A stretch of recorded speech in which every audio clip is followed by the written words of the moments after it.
รวมเป็นประธานกสศทางนางศิบภัยเฮืองศรีหอผู้อำนวยการโรงเรียนม.ส.มิตรภาพลาวเวียดนามก็ได้เกียรติเขาวางเป็นประธานกสศนอกจากนั้นเราก็ยังมีทางพนักงานบำนาญของพวกเราคณะบริการหัวหน้าห้องบริการซีบริการจุกงานพร้อมด้วยพนักงานครูอาจารย์และน้องนักเรียนจำนวนหนึ่งเราก็ได้เกียรติเขาร่วมขอเสียงตบมือสุดเสย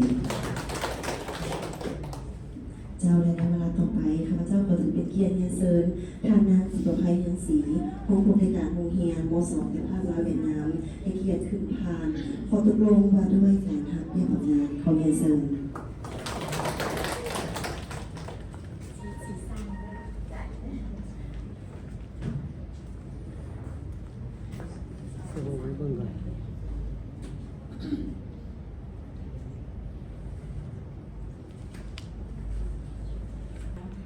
ประธานเนาะ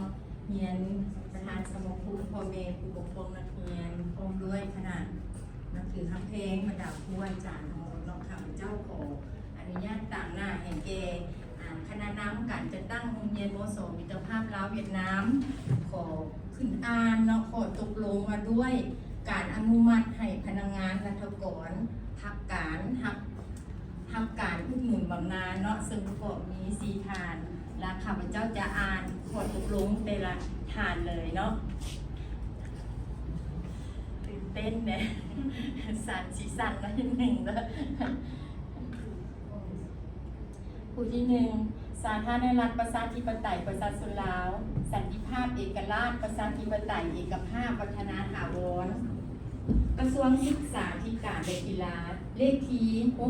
6253/สสพนครหลวงเวียงจันทร์วันที่30 กันยายน 2025ขอตกลงว่าด้วยการอนุมัติให้พนักงานรัฐกรทักการทับอุดหนุนบำนาญอิงตามกฎหมายว่าด้วยพนักงานรัฐกรฉบับเลขที่74/สพสลงวันที่18 ธันวาคม 2015อิงตามกฎหมายว่าด้วยประกันสังคมฉบับปรับปรุงฉบับเลขที่54/สพสลงวันที่27 เดือน6 2018อิงตามดำรัสของนายกรัฐมนตรีว่าด้วยการจัดตั้งและการเคลื่อนไหวของกระทรวงศึกษาธิการและกีฬาฉบับเลขที่663/นย.ลงวันที่18 พฤศจิกายน 2021อิงตามแจ้งการของคณะจัดตั้งศูนย์กลางพรรคว่าด้วยการอนุมัติให้รัฐกรหักอุดหนุนบำนาญฉบับเลขที่1388/พจสพลงวันที่19 สิงหาคม 2025อิงตามการค้นคว้าและเห็นดีของกลุ่มจัดตั้งและพนักงานรัฐมนตรีกระทรวงศึกษาธิการและกีฬาตกลงมาตรา1เห็นดีอนุมัติให้ทานนางอัมพรแก้ววงศาทักการหักอุดหนุนบำนาญแต่วันที่1 เดือน10 2025เป็นต้นไปวันเดือนปีเกิดวันที่10 เดือน11 1970อายุเกษียณ55 ปีวันเดือนปีสังกัดรัฐวันที่1 เดือน10 1996รวมปีการทั้งหมด29 ปีอัตราส่วน74%ระดับวิชาเฉพาะปริญญาตรีตำแหน่งหัวหน้าจุงานสังกัดอยู่โรงเรียนม.ส.มิตรภาพลาวเวียดนามเมืองไซเศรษฐานครหลวงเวียงจันทร์สั้นขั้นเงินเดือนรัฐกรครูจาก3/9ดัชนี372เลื่อนขั้นก่อนเข้าหักอุดหนุนบำนาญเป็น3/10ดัชนี387มาตรา2การคิดรายเงินอุดหนุนบำนาญและอุดหนุนอื่นๆ 1. เงินเดือนทั้งหมดเดือนสุดท้าย 4,46,290 กีบเงินเดือนอุดหนุนก่อนหักบำนาญ12 ล้าน 373,305 18 กีบ 3. เงินอุดหนุนบำนาญ 9,94,255 กีบมาตรา 3 มอบให้โครงการกระทรวงกลุ่มจัดตั้งและพนักงานภาคส่วนที่เกี่ยวข้องและผู้เกี่ยวจงรับอันนี้ผู้ที่2เนาะแต่สิได้อ่านไปแต่ละทานหนึ่งสิเนาะ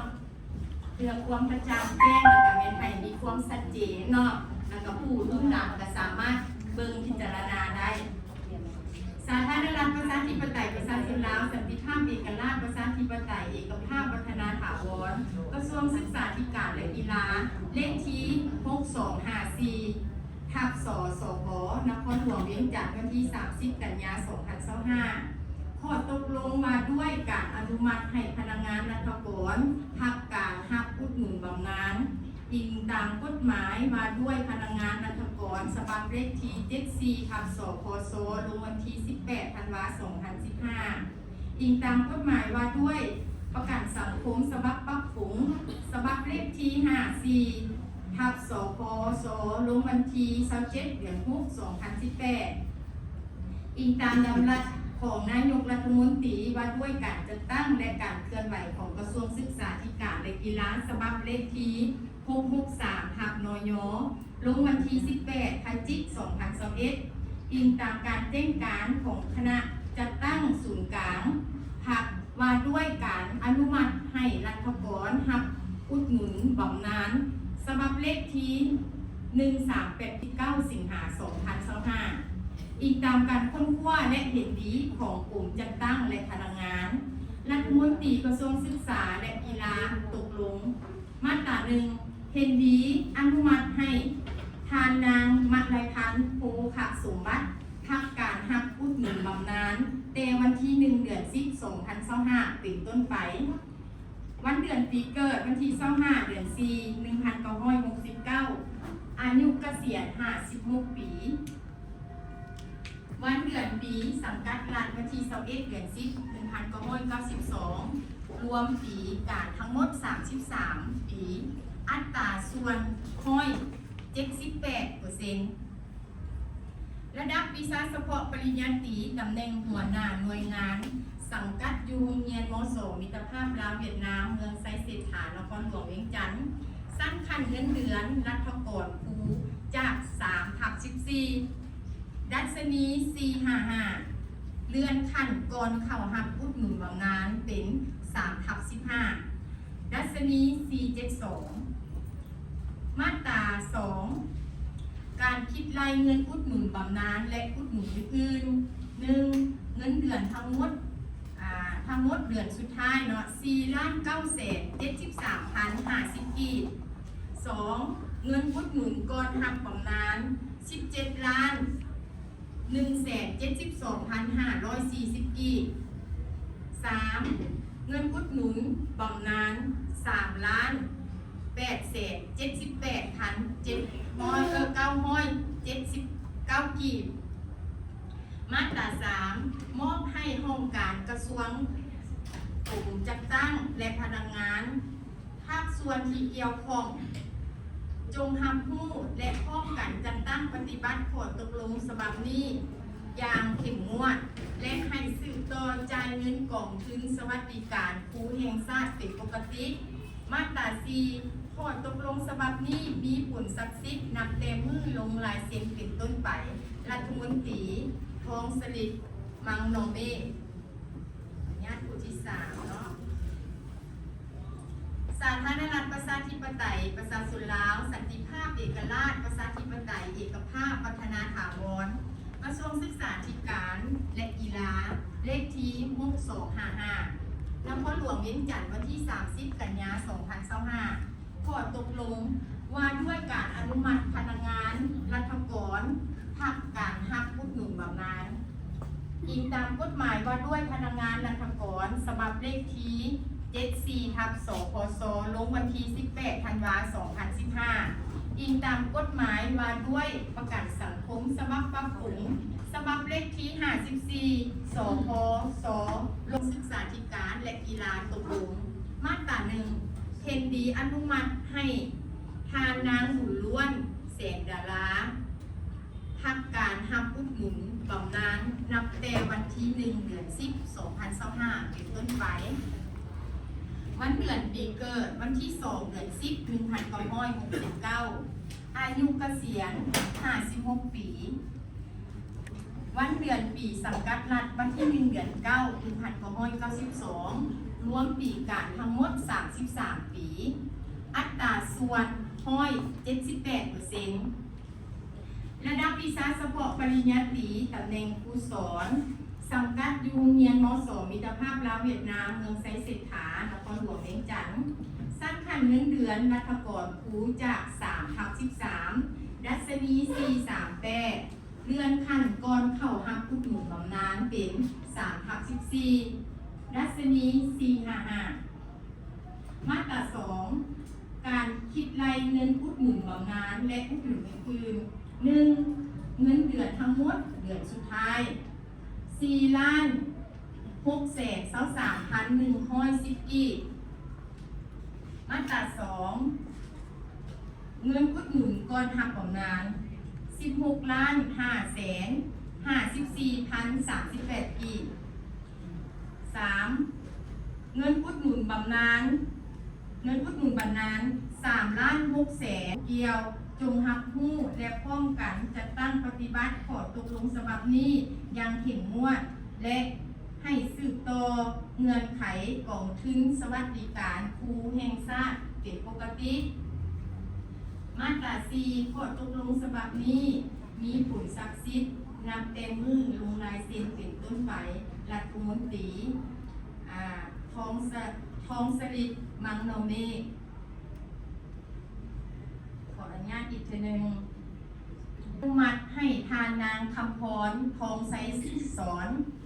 พักการหักอุดหนุนบำนาญแต่วันที่1 เดือน 10 2025เป็นต้นไป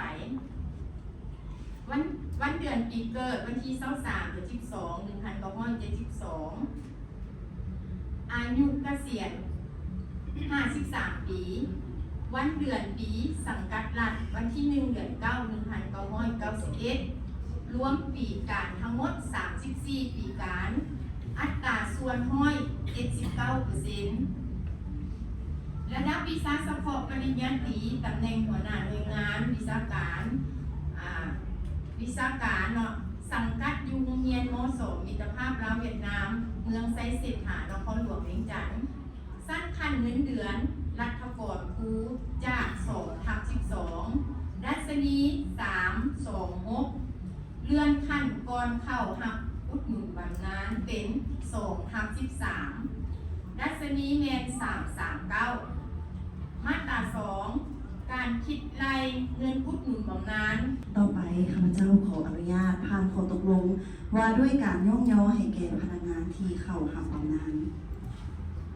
สาธารณรัฐประชาธิปไตยประชาชนลาวสันติภาพเอกราชประชาธิปไตยเอกภาพวัฒนถาวรกระทรวงศึกษาธิการและกีฬาเลขที่6363ทับสสกนครหลวงเวียงจันทน์วันที่9 ตุลา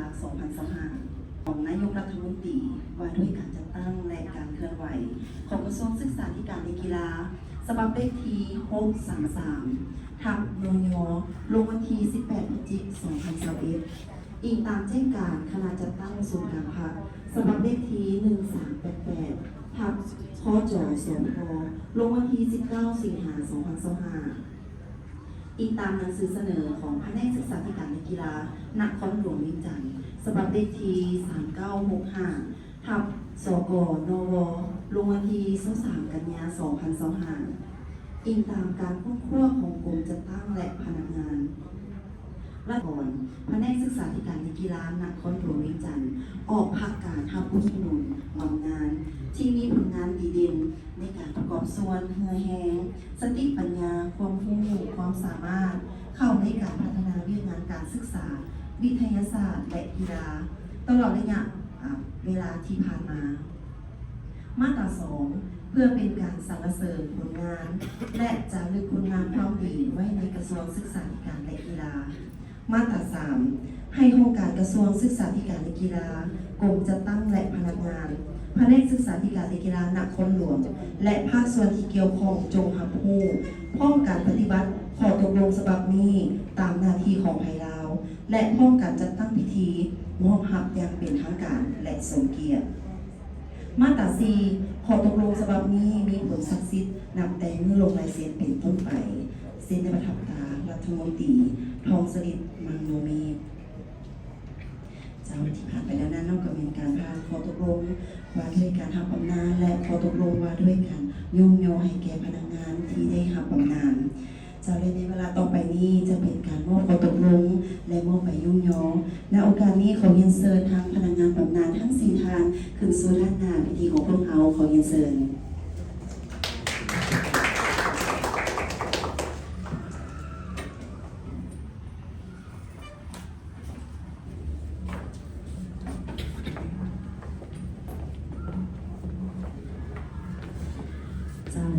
ได้ให้เกียรติคืนมอบขอตกลงนอนและกับมอบไปยองในครั้งนี้ข้าพเจ้าขอถึงเกียรติเรียนเชิญทางพระประเสริฐศรีสันติราชผู้อำนวยการโรงเรียนม.2 ต้นข้าวลาวเวียดนามขอเรียนเชิญ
เดี๋ยวมอบไปย่องๆต่อเลยแล้วกันพอแทนร่วมกันจ้า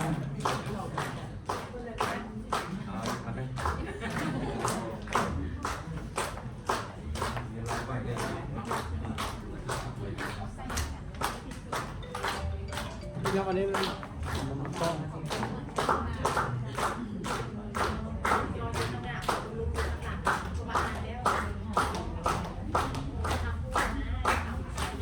แต่ยอดนึงมัน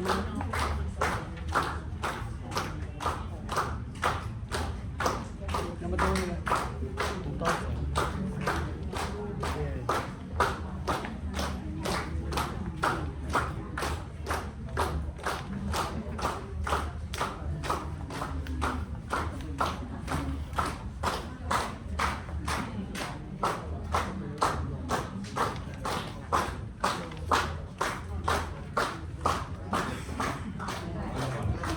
ใช้หูนี่นะเขาได้อยู่กลางคณะประธานนะคณะประธานเขาแทนผู้พร้อมกันเลยจ้าเลยจ้อย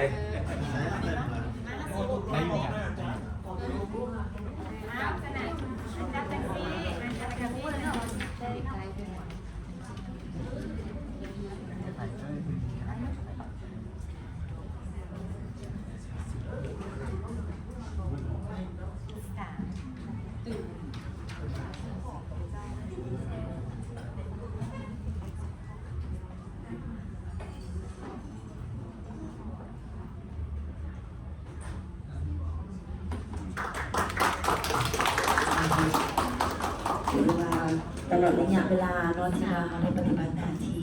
เป็นผู้ที่สอนเป็นผู้ทรงความรู้ปัจจุบันนี้เป็นผลงานอันหนึ่งที่วิเกียรติให้แก่ครูอาจารย์ของพวกเราที่ได้เข้ารับบำนาญซึ่งในเวลาต่อไปนี้ข้าพเจ้าขอถึงเป็นเกียรติเรียนเชิญทางแก้วดารวงศ์ประธานสมาคมพ่อแม่ผู้ปกครองนักเรียนเนาะได้ขึ้นกล่าวแสดงความขอบใจต่อพนักงานที่ได้เข้าบำนาญในครั้งนี้ขอเรียนเชิญ เจ้าขออนุญาตทางนี้เนาะก่อนอื่นก็ขอสวัสดีตอนเที่ยงเรียนประธานที่เกียรติทุกท่านพนักงานสมาชิกพรรครวมกันทั้งหมดงานนี้วันนี้ผมขออภัยนำตกทานในจังหวะเวลาค่อนข้างจำกัดแดด กระทรวงต่างประเทศเป็น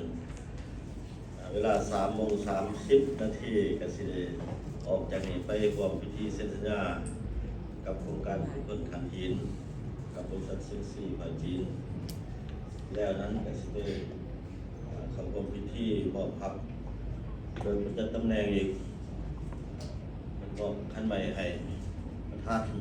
ท่านเพิ่นว่ามันเก่าแล้วปี2020คนงานผลสำเร็จตลอดระยะเวลาอันยาวนานของพนักงานครูอาจารย์ทั้ง4ท่านเป็นที่ได้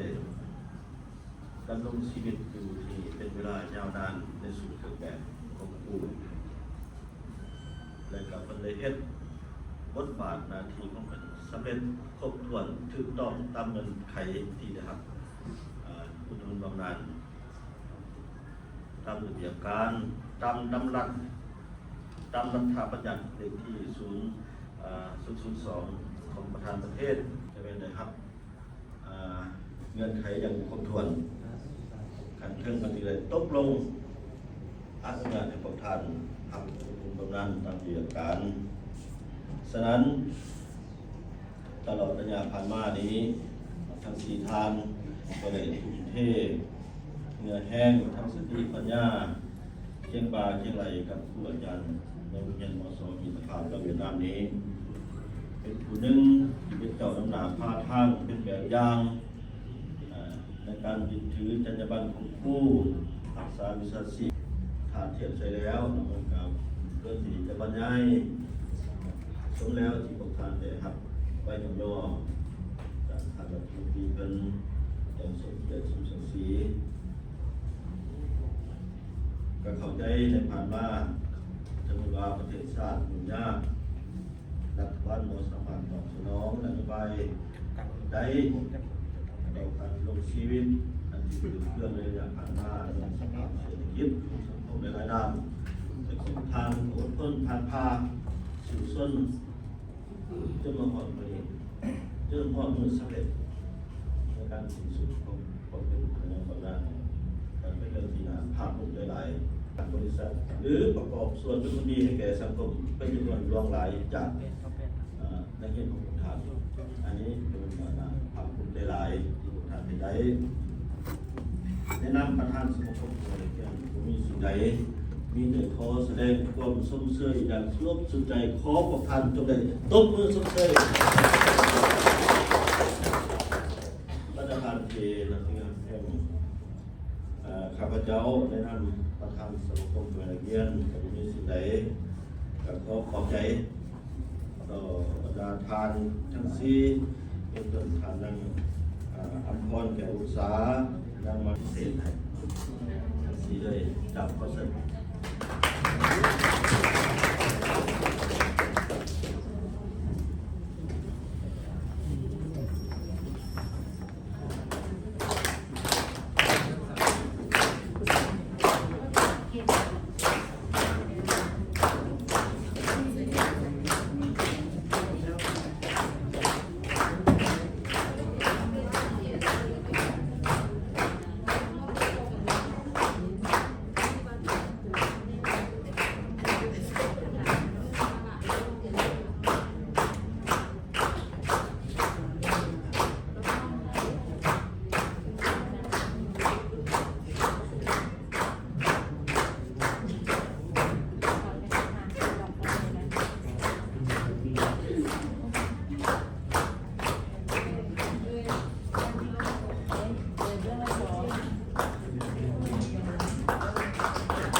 อันนั้นจะเป็นว่า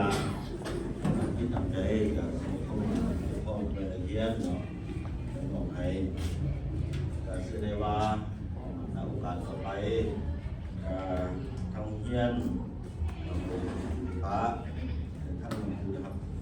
เสร็จวันนั้นแล้วป้าทางเฮียนกระทรวงข่าวอันใดออกไปปฏิบัติหน้าที่พัฒนาเศรษฐกิจสังคมและพวกทานให้เรื่องทำดีคือ ขึ้นไปเรื่อยๆเขาเข้าใจ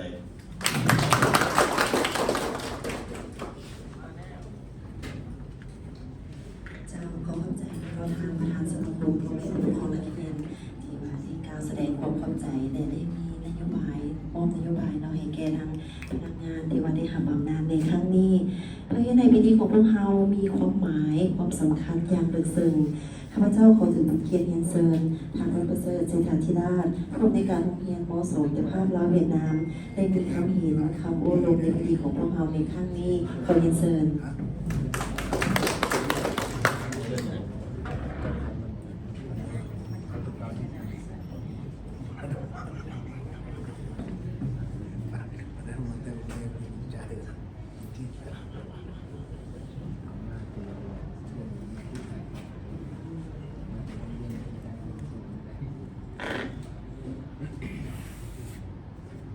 เฮียนประธานสมาคมพ่อแม่นักเรียนเฮียนคณะอำนวยการผู้อาจารย์และตั้งงานนักเรียนทุกคนเมื่อนี้ข้าพเจ้าได้รับมอบหมายจากคณะพักคันเทิงเพื่อตั้งนายการจะตั้งของแผนกศึกษาธิการและกีฬานครหลวงแห่งขึ้นกล่าวแสดงความขอบคุณและขอบใจในบรรดาทานที่เขาหักอุดหนุนบำนาญที่โรงเรียนม.ส.หินฟ้าลาสนาการเวลาในวุ่นเวียนมหอดวาระตามขอตกลงที่พระราชได้กำหนดของบรรดาพนักงานทุกคนที่ได้อุทิศสติปัญญาความรู้ความสามารถศึกษาอบรมบ่มสอนลูกหลานนักเรียนแต่ละบุญให้มีความรู้ความสามารถเพื่อไปพัฒนาประเทศชาติในบรรดาทานผู้ที่รับอุดมบำนาญทันชีฐานได้ทุ่มเทเพื่อแห่งสติปัญญาโดยบูอิตผู้เหนื่อยต่อการปฏิบัติหน้าที่วีซ่าเฉพาะก็คือเวียกงานการเงื่อนแนวคิดเป็นแบบอย่างที่ดีให้บรรดาผู้อาจารย์นุ่มน้อยเพื่อพัฒนาตนเองให้กลายเป็นพนักงานที่ดีเด่นและมีคุณภาพเพื่อพัฒนาบุคลากรนักเรียนให้ดีในอนาคตให้เป็นนักเรียนเก่งเสียงใดโดยมีผลงานและได้รับการยกย่องในระยะผ่านมาอย่างล่วงหลายที่ได้จะลึกไว้ในหอมุนเสือกองเรียนครับอีกคนหนึ่งข้าพเจ้าตั้งหน้าคณะพักมีประสบการณ์พวกท่านทั้งเป็นเพื่อนร่วมงานผู้ประจำการจะนำเอาวิธีการตามความสามารถและสุขภาพของพวกท่าน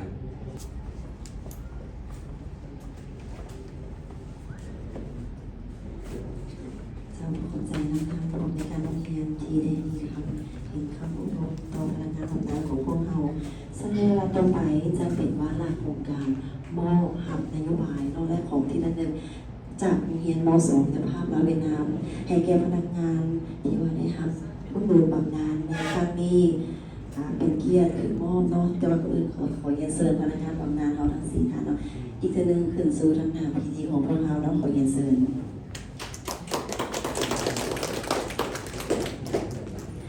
จะให้เกียรติขึ้นมอบหับนโยบายหรือว่าของที่ระลึกจากโรงเรียนม.2 เจ้าภาพลาวเวียดนามของพวกเราในครั้งนี้ขอเป็นเกียรติอีกทีหนึงเนาะเรียนเชิญท่านพระประเสริฐเจษฐาธิราชผู้อำนวยการโรงเรียนม.2 เจ้าภาพลาวเวียดนามขอเรียนเชิญ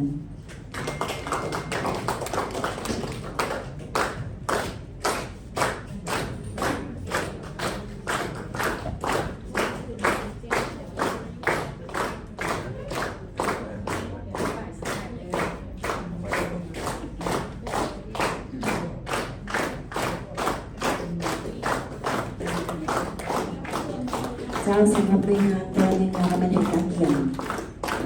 นะครับเราจัดของโรงเรียนเลยผู้โดยสารในการจัดตั้งงานมาของในการเขียนเองเลยจ้ะ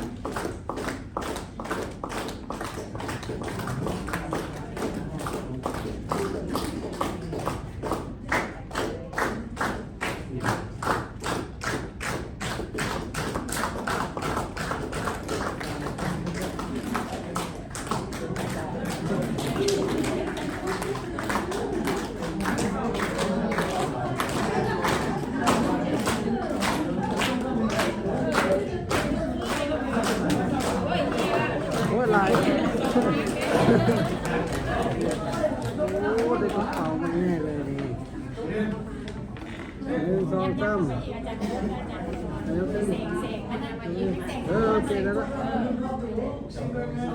ซ้ำ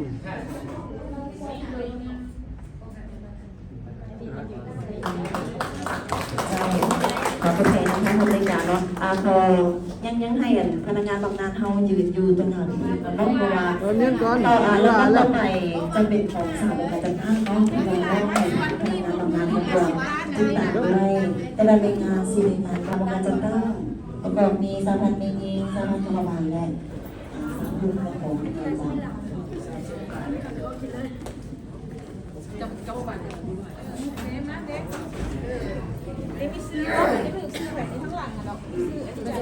อาจารย์ชื่อใส่อาจารย์บอกก่อนจะได้บอกก่อน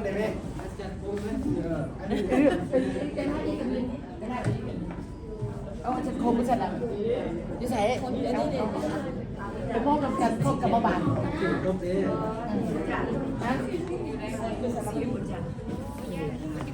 เห็นละนี่จะล้วนเป็นเดียวผมจะเด้งถึงซื้อไหว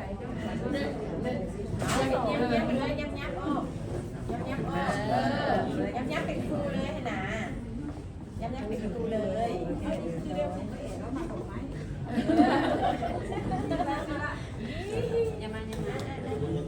ให้เป็นจอยๆเลย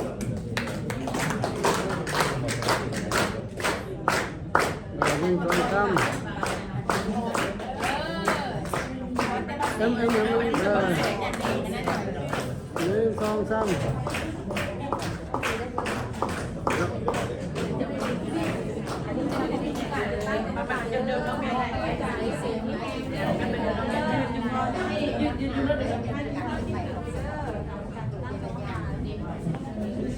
มีซื้อทั้งหลายว่าอามีในคนยังได้กันอะไรบ้าง เพราะว่า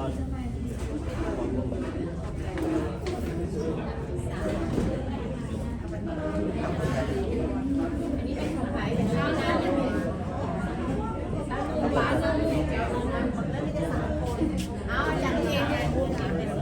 เอาสนุกอันนี้ก็สนุกมันกว้างขึ้นมาจับคนนึงเป็นมากงานพลังงาน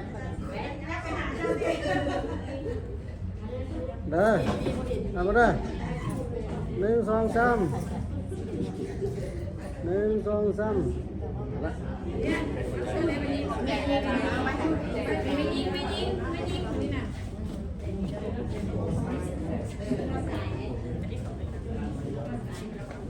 เอาไปใส่เจนั้นก่อน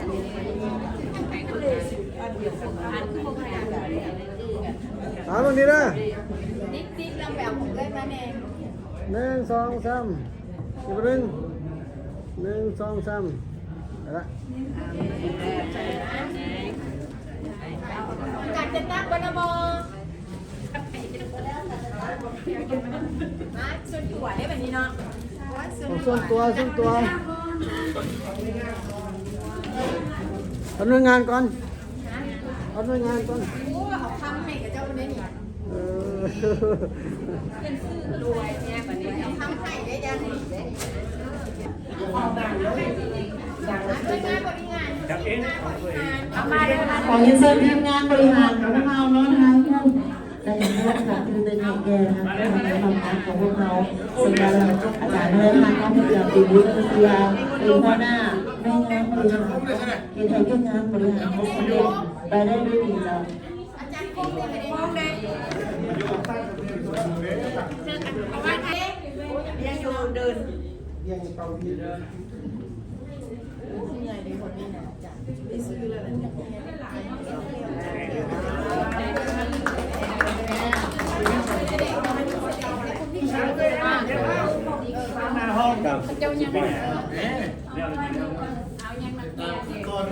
เอาส่วนตัวนี่นี่ ขั้นตอนไหนในงานมีสักงานเนาะขอเชิญทั้งวีทีเลย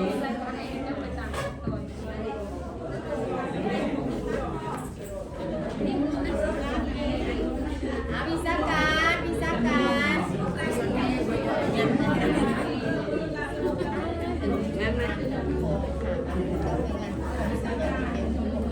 เอาวิชาการเอาทั้งรอบเลยเดี๋ยวละไอ้มาฮัลโหลโอ้ยเป็นเสียงน้ำมัน โอ้วันนี้วันที่เหลือแต่4 คนเด้วันนี้นะ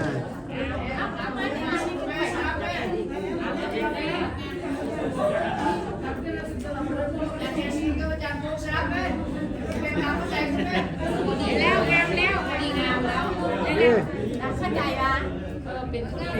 เอาละมานำกันมา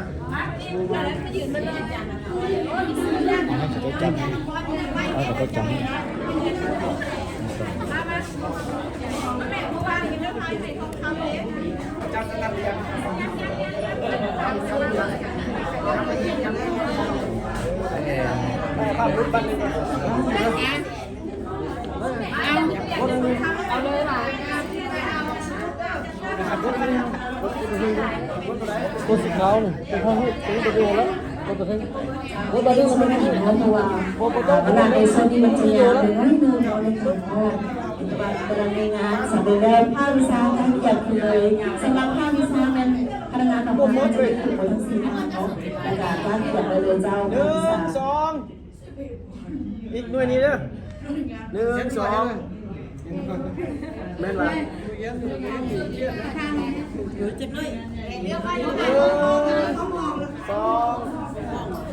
สองเทื่อว่าอยู่นี่น่ะจ้ะเด้ ใช่ต่อไปทำงานเขาคือทั้ง4 ทางเนาะการที่ของเราเลยทางภูมิศาสตร์ประวัติศาสตร์เนาะถือได้ว่าร่วมกันเลยทั้ง3 งานแล้วภูมิศาสตร์ประวัติศาสตร์ของเรา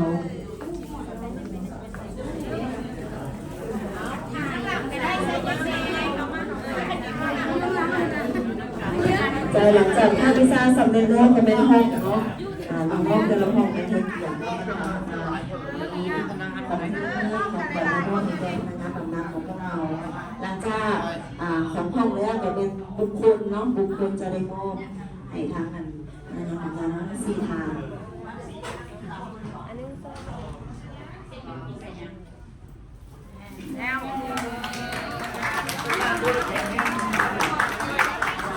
งานทั้ง4 ทางคือเรา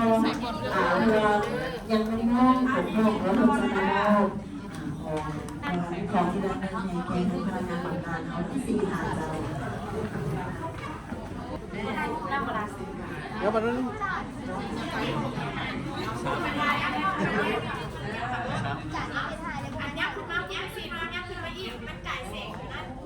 อาจารย์ว่าอะไรยับขึ้นมาด้วยยับขึ้นมายับขึ้นมาข้างหน้าเป็นยับขนาดยับขึ้นมายับขึ้นมาที่เจสิกันเน่ เอาไปเลย1 2 3 1 2 3โอเคเอาละ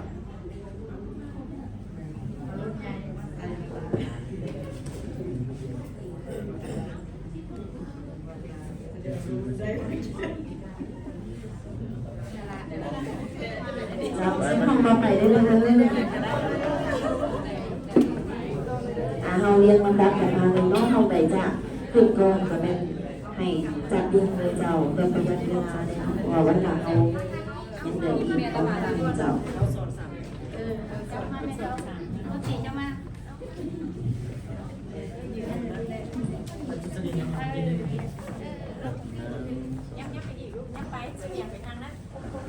โอ้โหนี่เอาไปเลย1 2 3 ถ้าเป็นอาจารย์ชีวภัยอะไรออกเด้อถ้าเป็นผู้อาจารย์ดูอะไร เอาละไป มาลงเสียงมาที่เกียรติคนอยู่ด้านเกียรติไม่ได้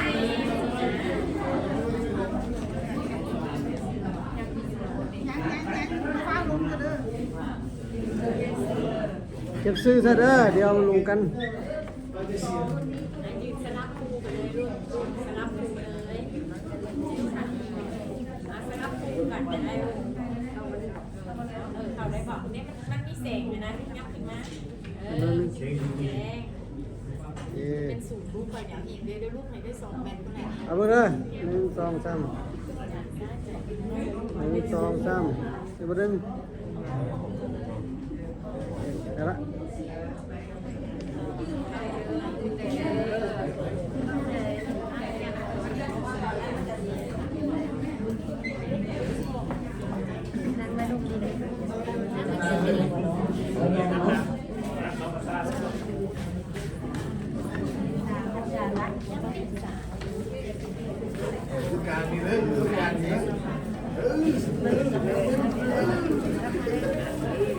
แล้วมาทำของของเรียบร้อยแล้วเนาะก็เป็นของบุคคลเนาะคันถามหากว่ามีผู้จานท่านไหนที่ว่าได้การเขียนมามอบให้กับเป็นให้การเขียนขึ้นต่อจากนี้เลย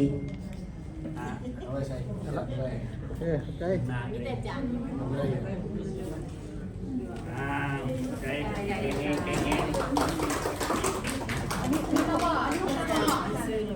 สำหรับของอีกแล้วก็ยังเหลือบุคคลอ๋อยัง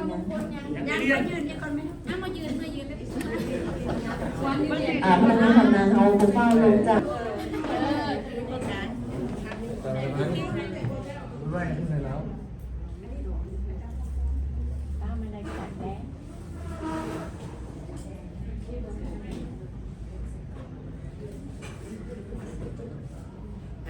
วันนั้นที่วันนี้นะ นั่นของบุคคลเนาะบุคคลที่ไหนจะมามอบกับแม่ไทยพี่พ่อเลยเจ้า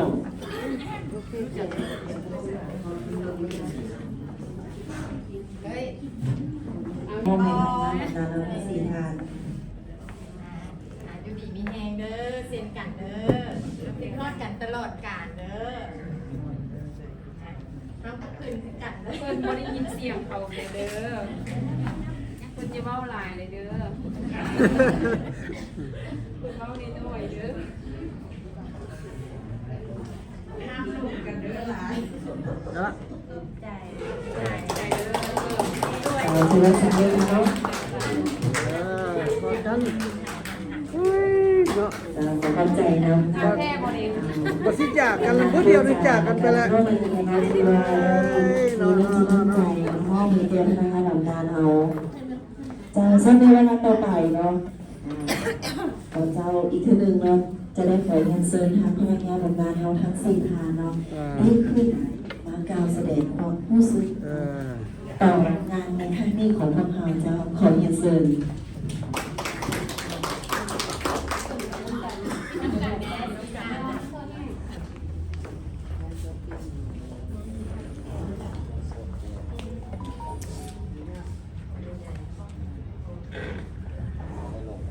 ก็คือจะขอสบายดีเรียนทานผลโดยการคมขนาดนับถือนักทักแฟนผู้อาจารย์ทุกทาน ข้าพเจ้า อาจารย์บุญล้วนเสนาราจะขึ้นมากล่าวคำลาและกล่าวคำมูซึกมื้อนี้เป็นอีกมื้อหนึงที่มีความหมายความสำคัญหลายสำหรับพวกข้าพเจ้าเพราะเป็นมื้อที่พวกค่อยจะมากล่าวอำลานาทีความเป็นครูหลังจากได้อุทิศจิตใจเฮ็ดเวียกซิดสอนมาเป็นเวลา30 ปลายปีพวกข้าพเจ้ามีความภาคภูมิใจหลายที่ได้ทุ่มเทแห่งใจและแห่งกายเป็นครูมาได้30 ปลายปีเฮ็ดให้กับอาชีพที่หักที่สุดคืออาชีพครูชีวิตในวันเวลานั้นเต็มไปด้วยรอยยิ้มน้ำตาและความผูกพันพวกข้าพเจ้าได้เรียนรู้หลายอย่างจากการเป็นครูรู้จักความอดทนความเมตตาและการให้โดยบ่มีหวังผลตอบแทนสิ่งที่ค่อยภาคภูมิใจที่สุดบ่แม่นรางวัลใดๆแต่แม่นการให้นักเรียนเติบโตเป็นคนดี และเฮ็ดประโยชน์ให้สังคมก็คือโรงเรียน มาวันมื้อนี้ถึงเวลาที่จะได้วางสอ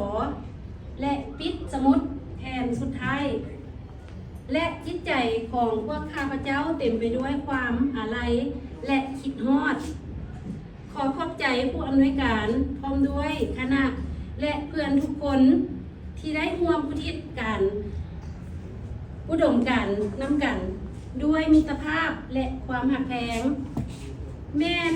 จักอำลาจากนาทีแต่ความเป็นครูและมิตรภาพจักอยู่ในใจตลอดไป เพราะว่าในใจครูจักบ่มีวันเกษียณท้ายนี้ขออวยพรใส่แด่ให้ความสุขและความภูมิใจในอาชีพครูขอขอบใจ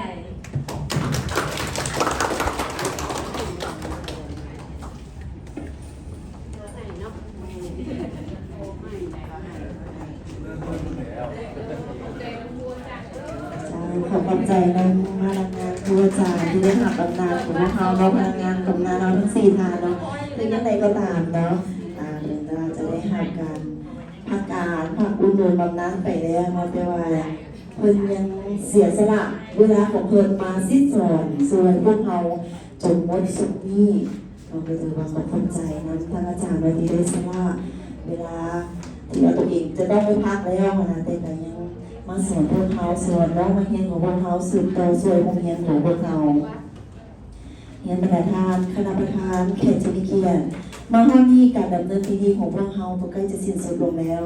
ข้าพเจ้าในนามคณะจัดตั้งพิธีขอแสดงความผู้บุญคุณและขอบใจไปยังคณะประธานที่ได้ให้เกียรติของเราเป็นประธานในพิธีของพวกเขาขออวยพรให้พรได้ทานจงมีสุขภาพแข็งแรงประสบผลสำเร็จในหน้าที่การงานและมีความสุขในชีวิตส่วนตัวและครอบครัวพร้อมเดียวกันนั้นก็ขอขอบใจมายังบรรดาท่านแขกที่มีเกียรติที่ให้เกียรติของเราเป็นในพิธีของพวกเขาในมื้อนี้ตลอดวันพนักงานครูอาจารย์จงมีสุขภาพที่แข็งแรงมีพระนามัยสมบูรณ์ประสบผลสำเร็จในหน้าที่การงานทุกประการวันนี้เราเจ้าของการปิดพิธีอย่างเป็นทางการขอขอบใจอีกนึงขอเรียนเชิญให้ห้องควมกันเนาะไว้เป็นที่ระลึกให้แกโรงเรียนของพวกเราในสุดนี้ปีนี้มีบรรดาบำนาญเฮา4ทานมาได้ออกพร้อมกันเลยเป็นผู้ซึ่งครอบครัวใจในดึงเพราะว่าเขาได้อยู่กันมาหลายปีหลายปีเนาะที่ยังจะตามแต่เนาะก็ให้มาเยี่ยมมายามกันเนาะอาจารย์มาบริสุทธิ์สวยสวยเนาะมีงานใดก็ให้เนาะพวกเรามาอย่างนั้นก่อนเจ้าหลังจากเขาไทยพูดเป็นที่พ่อแม่ก็เป็นจะเข้าสู่พิธีงานเลี้ยงเนาะงานเลี้ยงของพวกเขาดังนั้นให้ครูอาจารย์เราด้วยแค่ของพวกเราอยู่ร่วมกันเป็นสุขเล็กสุขปลายจนกว่า